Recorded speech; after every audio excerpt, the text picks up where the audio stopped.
GIC सिफ्टी की कक्षा 9 के प्यारे बच्चों, आपका गणित विषय की कक्षा में स्वागत है। प्यारे बच्चों, आज हम सीखेंगे कि विभिन्न बहुभुजों अर्थात पॉलीगन्स को उनके विकर्णों की सहायता से त्रिभुजों में बांटकर हीरोन सूत्र की सहायता से उन बहुभुजों का क्षेत्रफल किस प्रकार ज्ञात किया जा सकता है।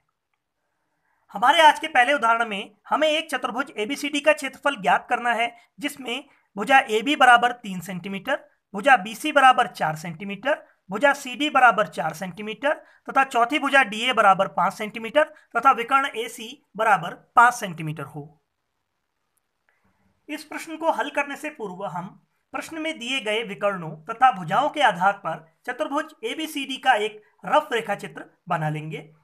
यहाँ रफ कहने का आशय यह है कि क्योंकि यहाँ इस प्रश्न में हमारा मूल उद्देश्य चतुर्भुज एबीसीडी का क्षेत्रफल ज्ञात करना है, इस क्षेत्रफल की गणना करना हमारा मुख्य उद्देश्य है। अतः रेखाचित्र की भुजाओं की माप, उनके मध्य के कोण आदि को बहुत अधिक रचनात्मकता के साथ बनाना बहुत अधिक आवश्यक या अनिवार्य नहीं है।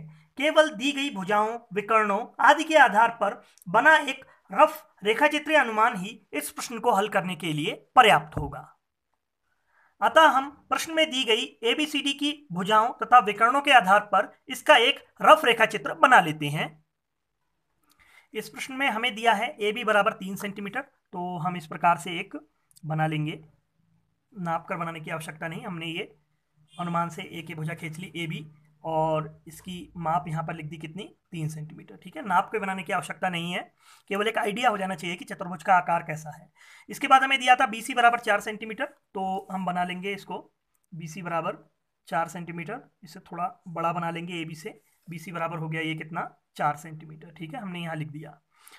इसके बाद हमें अगर देखें तो यहाँ ए सी दिख रहा है 5 सेंटीमीटर, जो ए और सी बिंदुओं को मिलाने वाला विकर्ण ए सी 5 सेंटीमीटर दिख रहा है, तो यहाँ पर हमने इसको ऐसे करके जोड़ दिया और यहाँ पर ये विकर्ण हो गया, लिख दिया इसके आगे, इसकी माप लिख दी 5 सेंटीमीटर। ठीक है, इसके बाद हमें दिया है ए डी बराबर 5 सेंटीमीटर दिया है और सी डी बराबर भी 4 सेंटीमीटर दिया है, तो यहाँ से हम इस प्रकार से बना लेंगे इसको। ए डी 5 सेंटीमीटर यहाँ लिख देंगे, यहाँ पर डी बिंदु मान लिया हमने 5 सेंटीमीटर। ठीक है, माप के बनाने की आवश्यकता नहीं, केवल एक रफ अनुमान हो जाना चाहिए। और जो ये डी और सी को मिलाने वाली जो रेखा है सी डी, इसकी माप दी है 4 सेंटीमीटर, तो हमने इसे भी ऐसा करके मिला दिया, ये हो गया 4 सेंटीमीटर। ठीक है, तो इस प्रकार ये जो हमारा चतुर्भुज एबीसीडी था उसका एक रफ आरेख हमें प्राप्त हो गया। अब इस आरेख की सहायता से ही हम चतुर्भुज एबीसीडी का क्षेत्रफल ज्ञात कर लेंगे। यहाँ मैं एक बार पुनः दोहराना चाहूँगा कि क्योंकि हमें इस प्रश्न में एबीसीडी का क्षेत्रफल ज्ञात करना था और रचना से हमारा कोई यहाँ पर लेना देना नहीं है, इसलिए जो प्रश्न में दी गई भुजाओं विकर्ण की हमें दी गई थी उनकी सहायता से हमने एक रफ आरेख जैसा खींच लिया और इन भुजाओं को बहुत अधिक नाप कर बनाने की आवश्यकता नहीं है। इस जो आरेखन है, ये जो इसे हमें इस प्रकार से बनाना है, इस रेखाचित्र को हमें इस प्रकार से बनाना है कि हमें एबीसीडी का एक आइडिया जैसा हो जाए। तो अब अपने प्रश्न के हल की ओर चलते हैं। हम यह देख सकते हैं कि जो विकर्ण एसी है इसने चतुर्भुज एबीसीडी को 2 त्रिभुजों में विभाजित कर दिया। पहला त्रिभुज जो एबीसी है इसकी भुजाएं हैं 3 सेंटीमीटर, 5 सेंटीमीटर और 4 सेंटीमीटर। इस प्रकार जो दूसरा त्रिभुज बन रहा है ए डी सी, इसकी भुजाएं हैं 5 सेंटीमीटर, 5 सेंटीमीटर और 4 सेंटीमीटर।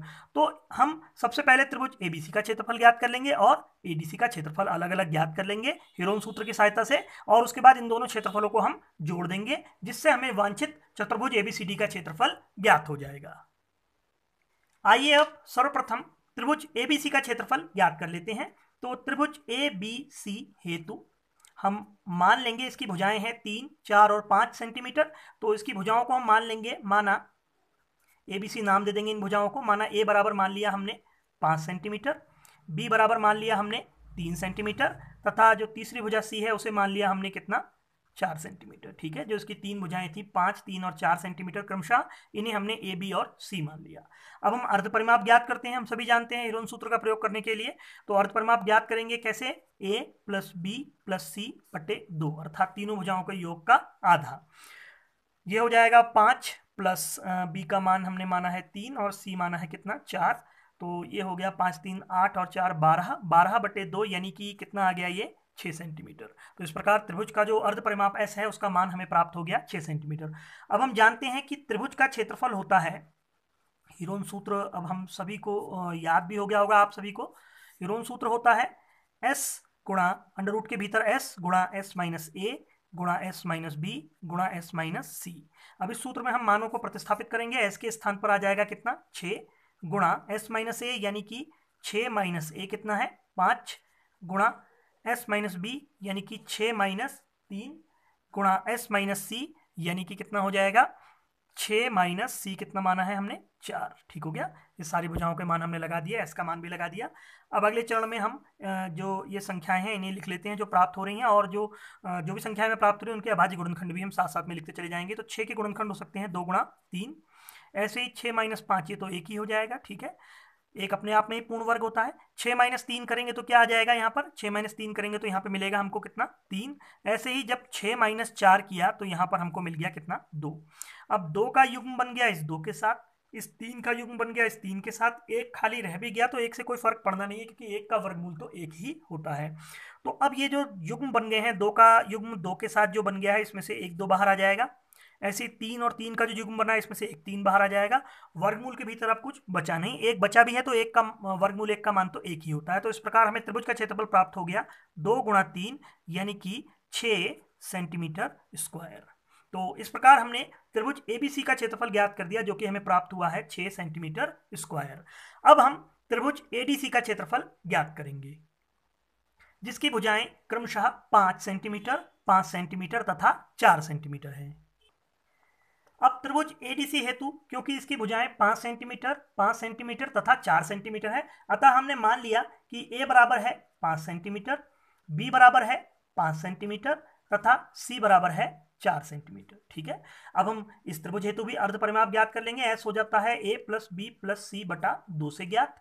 तो इसे मान लगाएंगे, ए की जगह आ गया 5, बी की जगह भी 5 और सी की जगह कितना आ गया 4 और बटे में 2। ठीक है, तो ये आ गया 5 और 5 10 और 4 14, 14 बटे 2 करेंगे तो एस का मान आ जाएगा कितने सेंटीमीटर 7 सेंटीमीटर। ठीक है, अब हीरोन के सूत्र का प्रयोग करते हैं।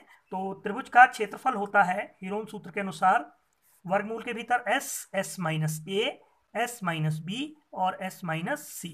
अब इसमें लगा देते हैं मान हम। एस के स्थान पर आ गया 7 गुणा एस माइनस ए यानी कि 7 माइनस 5 गुणा एस माइनस बी यानी कि 7 माइनस 5 गुणा एस माइनस सी यानी कि 7 माइनस 4। ठीक हो गया। अब इसे हल कर लेते हैं अगले चरण में।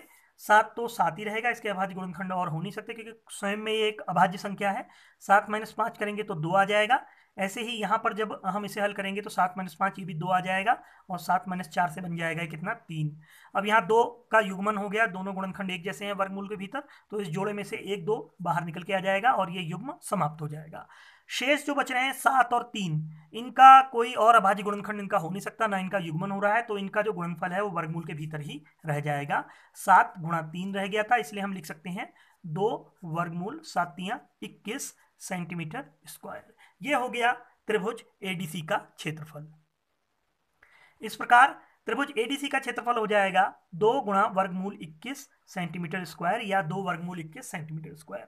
तो अब हमने एबीसी का क्षेत्रफल भी ज्ञात कर लिया जो कि है 6 सेंटीमीटर स्क्वायर, तथा त्रिभुज एडीसी का क्षेत्रफल भी ज्ञात कर लिया जो कि है 2 वर्गमूल 21 सेंटीमीटर स्क्वायर।